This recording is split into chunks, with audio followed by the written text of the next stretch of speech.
అందరికీ నమస్కారం. ఇప్పుడు మనతో పాటు ప్రముఖ ఆధ్యాత్మికవేత్త, ఆస్ట్రాలజర్ బ్రహ్మశ్రీ శ్రీ సుభాష్ శర్మ గారు మనతో ఉన్నారు. గురుగారితో మాట్లాడదాం. గురుగారు నమస్కారం. శ్రీమాత్రేనమండి. గురుగారు, ఈసారి కార్తీక శుద్ధ ఏకాదశి ఎప్పుడు వచ్చింది? ధూపం దీపం ఏ సమయంలో పెట్టుకోవాలి? పూజ విధానం తెలియజేయండి. ఒక శుభముహూర్తం ఏదన్నా చెప్పండి. అలాగే ప్రత్యేకంగా ఆ రోజు మంచి ఫలితాలు పొందడానికి ఏదైనా రెమెడీ ఉంటే మాకు తెలియజేయండి. తప్పకుండా తెలియజేస్తారండి. ముందుగా ప్రేక్షకులందరికీ శ్రీమాత్రే నమః, శ్రీ గురుభ్యో నమః. యత్ర యోగేశ్వర కృష్ణో యత్ర పార్థో ధనుద్ధరః తత్ర శ్రీర్విజయోర్భూతి ధ్రువాని తిర్మతిర్మమ. ఓం శ్రీమాత్రే నమః. ఇక్కడ ఏకాదశి అన్నదానికి కార్తీక మాసంలో వచ్చే ఏకాదశి పరమ పవిత్రమైనటువంటి శుభదినంగా భావిస్తూ ఉంటారు. ఏకాదశి వచ్చింది అని అంటే చాలామంది ఉపవాస దీక్షకు పెట్టినటువంటిది పేరు ఏకాదశి. అయితే ఈ కార్తీక శుద్ధ ఏకాదశి అనేటటువంటిది విష్ణుమూర్తి యోగ నిద్ర నుంచి లేచేటటువంటి సమయము ఈ యొక్క బోధన ఏకాదశి అని అంటారు. అంటే ఈ సర్వేషం బౌధన ఏకాదశి అనేటటువంటిది విష్ణుమూర్తి ఆషాఢ శుద్ధ ఏకాదశి రోజు యోగ నిద్రలోకి వెళ్ళి దీని చాతుర్మాస దీక్షలు 4 నెలలు చాతుర్మాస దీక్షలు అంటుంటాం.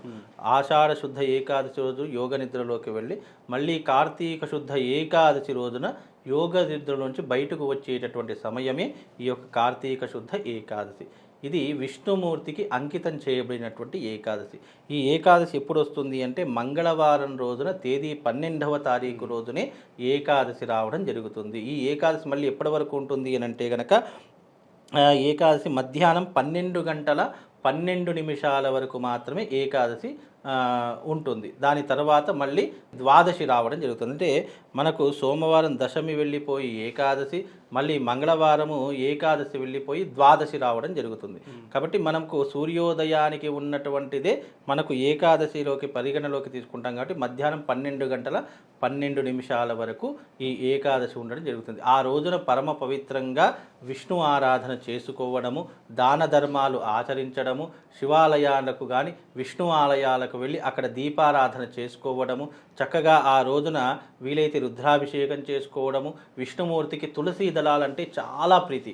ఆ రోజున విష్ణుమూర్తికి తులసి దళాలతో పూజించడము పరమ పవిత్రంగా భావన చేసుకుంటూ ఉంటాము. కాబట్టి కార్తీక మాసంలో ఎస్పెషల్లీ ఈ యొక్క ఏకాదశి యోగ నిద్ర నుంచి మేల్కొంటాడు. కాబట్టి ఆ సమయంలో సముద్ర స్నానం చేసిన, అలాగే నదీ స్నానం చేసిన, కూప స్నానము, బావి స్నానం చేసిన అత్యంత పుణ్యఫలాదులు కలుగుతాయి. కార్తీక మాసం మొత్తము గంగా స్నానం ఆచరించలేనటువంటి వాళ్ళు కనీసం ఏకాదశి కానీ, ద్వాదశి కానీ, చతుర్దశి, పౌర్ణమి తిథులు ఈ 4 రోజులు స్నానం ఆచరించిన విశేషమైనటువంటి పుణ్య ఫలితాలు, నెలంతా స్నానం చేసినటువంటి పుణ్య ఫలితాలు కలుగుతాయి. కాబట్టి ఏకాదశి వచ్చిందంటే తప్పకుండా ఆ రోజున బ్రహ్మ ముహూర్తంలో ఉదయం 4 నుంచి 4 గంటల 15 నిమిషాల వరకు లేచే ప్రయత్నం చేసి ఆ రోజు స్నానం చేసి చక్కగా సూర్యుడు రాకమునిపే మీరు స్నానాది క్రతువులన్నీ ముగించుకొని పూజాది క్రతువులన్నీ చేసుకున్నట్టయితే అత్యంత ఫలదాయిని సర్వ పాపహరణి అని కూడా శాస్త్రం చెప్పింది.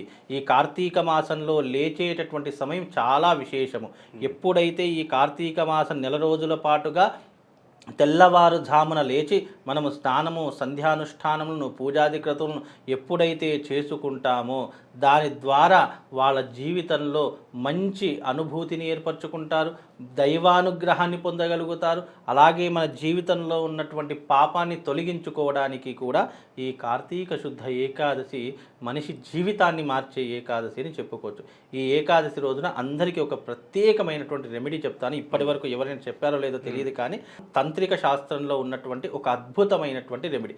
ఇది ఎవరు చేసుకోవాలి అని అంటే కనుక ఆరోగ్యం బాగాలేనటువంటి వారు, అప్పుల బాధతో కొట్టుమిట్టులాడుతున్నటువంటి వారు, ధన సమస్యతో బాధపడుతున్నటువంటి వారు, కుటుంబ సమస్య అంటే భార్యాభర్తల మధ్య ఎవరైతే ఇబ్బందులు పడుతున్నారో, వివాహం కావట్లేదో అలాంటి వారు ఎవరైతే ఉన్నారో ఈ రెమెడీని తప్పకుండా చేయండి. ఈ కార్తీక శుద్ధ ఏకాదశి రోజున ప్రదోషకాలం ఉంటుంది. సాయంకాలము అత్యద్భుతమైనటువంటి సమయం. సాయంకాలం 6 నుంచి 7 గంటల మధ్యకాలంలో ఒక పళ్ళెంలో, అంటే ఒక స్టీల్ పళ్ళెం కానీ ఇత్తడి పళ్ళెం కానీ ఏదో ఒక పళ్ళెంలో ఉప్పు తీసుకోండి.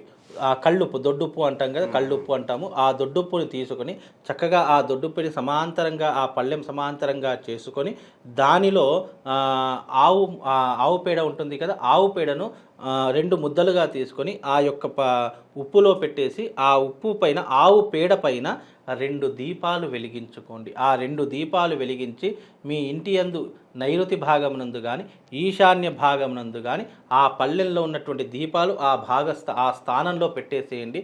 దాని ద్వారా మీకు విశేషమైనటువంటి పుణ్య ఫలితం కలుగుతుంది. మీ మనస్సులో ఉన్నటువంటి సంకల్పం చెప్పుకోండి. ఎందుకంటే ఒక్కొక్కరికి ఒక్కొక్క రకమైనటువంటి సమస్యలు ఉంటాయి. కొంతమంది ఆర్థిక సమస్యలు, కొంతమందికి ఆరోగ్య సమస్యలు, కొంతమందికి వివాహం కావట్లేదు, కొంతమందికి ఉద్యోగం రావట్లేదు, కొంతమంది అయ్యో అప్పులతో బాధపడుతున్నాను, అప్పులు తీరిపోతే బాగుంటుంది, ఇలా అనేక రకాలైనటువంటి సమస్యలు ఉంటూ ఉంటాయి.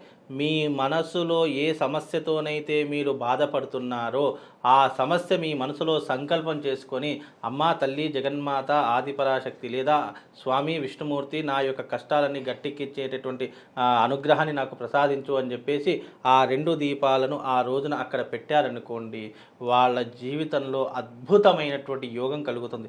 అది కార్తీక శుద్ధ ఏకాదశి రోజు చేస్తే గనక ఇంకా విశేషమైనటువంటి పుణ్య ఫలితం కలుగుతుంది.